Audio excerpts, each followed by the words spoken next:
तीन कृषि सुधार कानूनों की बात इस समय ज्वलंत मुद्दा है, लेकिन मैं धन्यवाद देना चाहूँगा प्रतिपक्ष के सभी मेंबर्स को भी।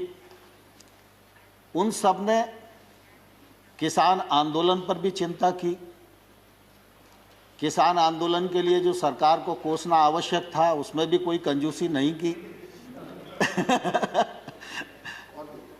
और कानूनों को काले कानून भी जोर देकर कहा।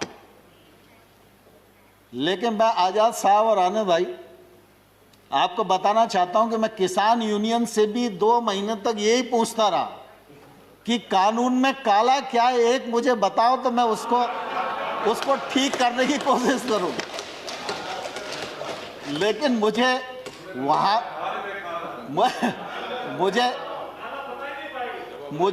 वहां भी मालूम नहीं पड़ा।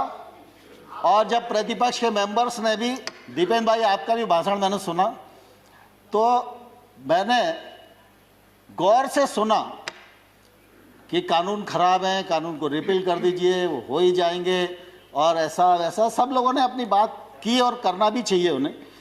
लेकिन कानून के प्रावधान को यह किसान के प्रतिकूल है, यह कम से कम किसी ने बताने की कोशिश नहीं की। मैं सर आपके सामने ही बैठा हुआ था। दूसरा, मैं सभापति महोदय आपके माध्यम से आग्रह करना चाहता हूं कि हम लोगों ने ट्रेड एक्ट बनाया। ट्रेड एक्ट में ये प्रावधान किया कि एपीएमसी के बाहर जो एरिया होगा वो ट्रेड एरिया होगा। वो किसान का घर भी हो सकता है, वो किसान का वेयर हाउस भी हो सकता है, उसका खेत भी हो सकता है। कोई भी व्यक्ति किसी भी स्थान के लिए किसी भी कीमत पर किसान वहाँ से अपने उत्पादन को बेच सकने के लिए स्वतंत्र है, ये हमारा एक्ट इजाज़त देता है। एपीएमसी के बाहर अगर कोई ट्रेड होगा तो उस पर किसी भी प्रकार का ना तो राज्य का टैक्स लगेगा ना केंद्र का टैक्स लगेगा। अब एपीएमसी के भीतर राज्य सरकार का टैक्स है, एपीएमसी के बाहर केंद्र सरकार का एक्ट है। केंद्र सरकार का एक्ट टैक्स को खत्म करता है और राज्य सरकार का जो एक्ट है वो टैक्स देने के लिए बाध्य करता है।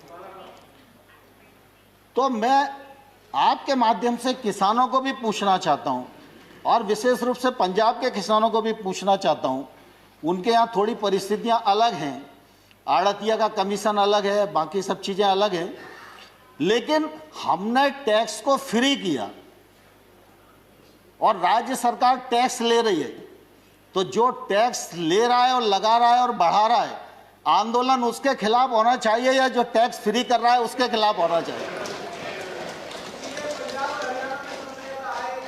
लेकिन देश में उल्टी गंगा बह रही है और मैं सभापति महोदय आपके माध्यम से किसान बंधुओं को भी कहना चाहता हूं और प्रतिपक्ष के मित्रों को भी कहना चाहता हूं, भारत सरकार नरेंद्र मोदी जी का नेतृत्व पूरी तरह किसानों के प्रति प्रतिबद्ध है, किसानों के प्रति समर्पित है। किसान आंदोलन के लिए हम लोगों ने लगातार उनको सम्मान देने की कोशिश की है, 12 बार ससम्मान बुलाकर बातचीत की है। एक शब्द भी हमने उनके बारे में इधर उधर नहीं बोला, संवेदनशीलता के साथ विचार किया है। लेकिन हमने ये जरूर कहा है कि आप प्रावधान में कहाँ गलती है, विनम्रता पूर्वक हमारा ध्यान आकर्षित करिए। हमने जो उनकी भावना के अंतर्गत जिन बिंदुओं को चिन्हित किया जा सकता था उनको भी चिन्हित करके बताया कि हमको आपकी लगती है कि आपको यह शंका है कि एपीएमसी खत्म हो जाएगी, तो हम इस पर विचार करते हैं। एपीएमसी खत्म नहीं होगी। हमने एक के बाद एक उनको प्रस्ताव देने का भी प्रयत्न किया, लेकिन मैंने साथ में यह भी कहा कि अगर हम भारत सरकार किसी भी संशोधन के लिए तैयार है, इसके मायने ये नहीं लगाना चाहिए कि किसान कानून में कोई गलती है, लेकिन किसान आंदोलन पर है। पूरे एक राज्य में गलत फहमी का शिकार हैं लोग। एक ही राज्य का मसला है। Please don't interfere. Let him speak. Please don't. We are very short on time. सभापति महोदय, किसानों को इस बात के लिए बरगलाया गया है कि ये कानून आपकी जमीन को ले जाएंगे। मैं कहता हूं कॉन्ट्रैक्ट फार्मिंग के एक्ट में कोई एक प्रावधान बताए, कोई एक प्रावधान बताए। खड़गे जी, खड़गे जी दुनिया जानती है, खड़गे जी दुनिया जानती है, पानी से खेती होती है, खून से खेती सिर्फ कांग्रेस ही कर सकती है, भारतीय जनता पार्टी खून से खेती नहीं कर सकती। और इसलिए मैं सभापति महोदय आपके माध्यम से कहना चाहता हूं, कॉन्ट्रैक्ट फार्मिंग एक्ट का कौन सा प्रावधान है जो प्रावधान किसी भी व्यापारी को उस किसान की जमीन छीनने की इजाजत देता है? लेकिन लोगों को भड़काया जा रहा है, जमीन चली जाएगी।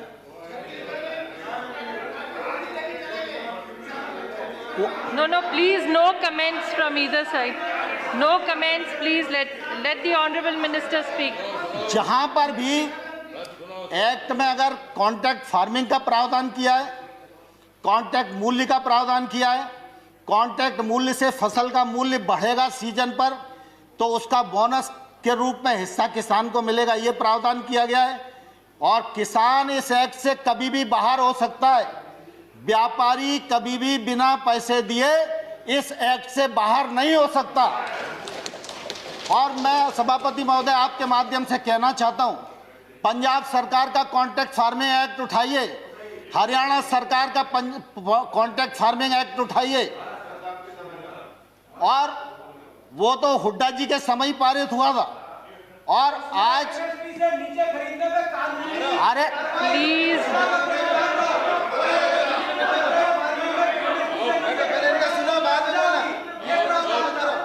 excuse me, please, he is not yielding. He is not yielding, so please. Deependra भाई, Dipendra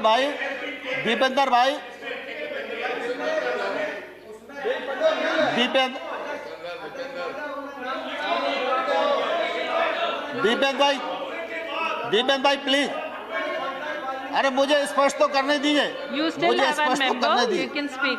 He can reply later. नहीं, आपका नहीं लिया मैंने। माननीय सभापति महोदय, मैं स्पष्ट करना चाहता हूं कि इन राज्यों के अभी लगभग 20-22 राज्य ऐसे हैं जिसमें कॉन्ट्रैक्ट फार्मिंग ने के लिए नया एक्ट बनाया है या उन्होंने एपीएमसी में शामिल किया है। नहीं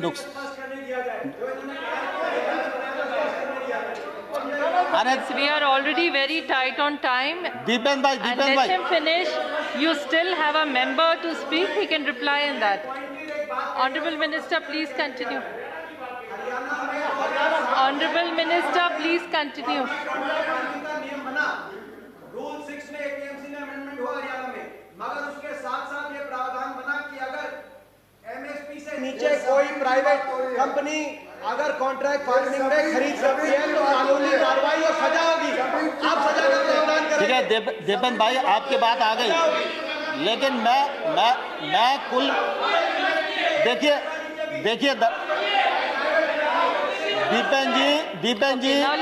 दीपेन जी सवाल इसका नहीं है कि उस एक्ट में क्या लिखा है, सवाल इसका है कि कॉन्ट्रैक्ट फार्मिंग एक्ट है या नहीं है, और कॉन्ट्रैक्ट फार्मिंग एक्ट कब बना, और उस कॉन्ट्रैक्ट फार्मिंग एक्ट में अगर किसान गलती करेगा तो किसान को जेल जाना पड़ेगा, ये प्रावधान पंजाब के एक्ट में है, और ये पंजाब सरकार के एक्ट में है।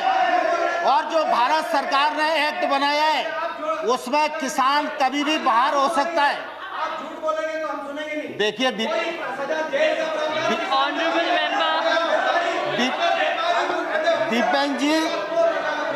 जी मैं ये एक्ट बता सकता हूं आपको, पंजाब सरकार का एक्ट बता सकता हूं।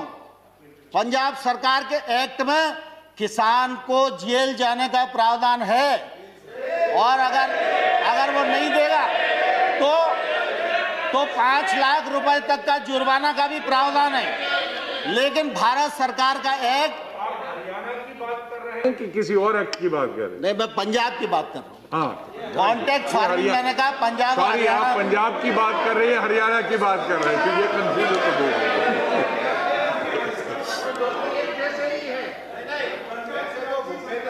ऐसे तो भूपेंद्र सिंह हुड्डा जी की कमेटी की रिपोर्ट थी जिसमें उन्होंने कहा था एपीएमसी को समाप्त करो, उस बात को अगर इनकार करो तो बताओ। So, Honorable Minister, एपीएमसी को समाप्त करो और ये पंजाब में हुड्डा जी, अब Honorable एक Minister, मिनट, दीपेन जी, हुड्डा की रिपोर्ट है। किसकी सरकार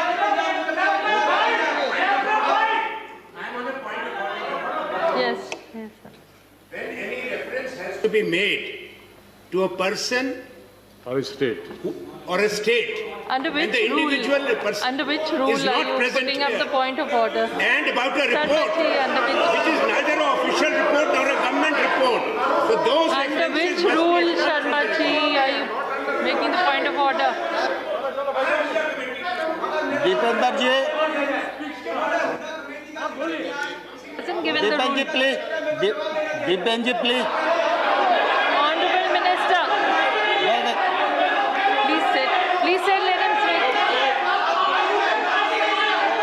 देखिए, ये Honorable Contract member, Farming Act Honorable member. और ये ट्रेड एक्ट, ये सब हुड्डा जी की रिकमेंडेशन के कारण आए।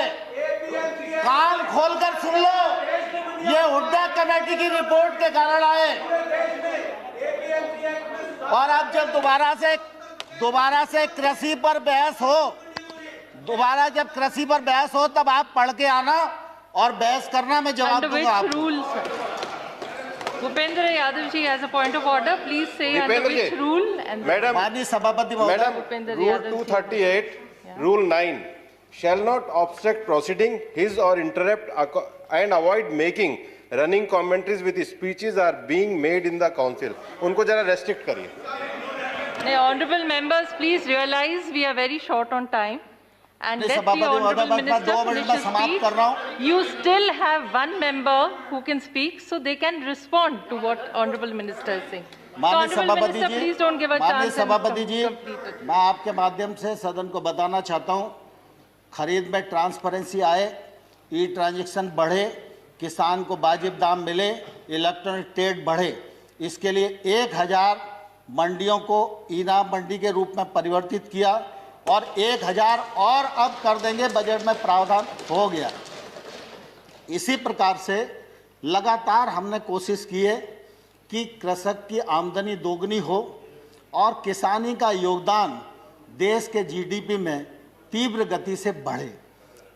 ये जो कृषि सुधार बिल हैं, ये बिल भी इसी दिशा में एक महत्वपूर्ण कदम है।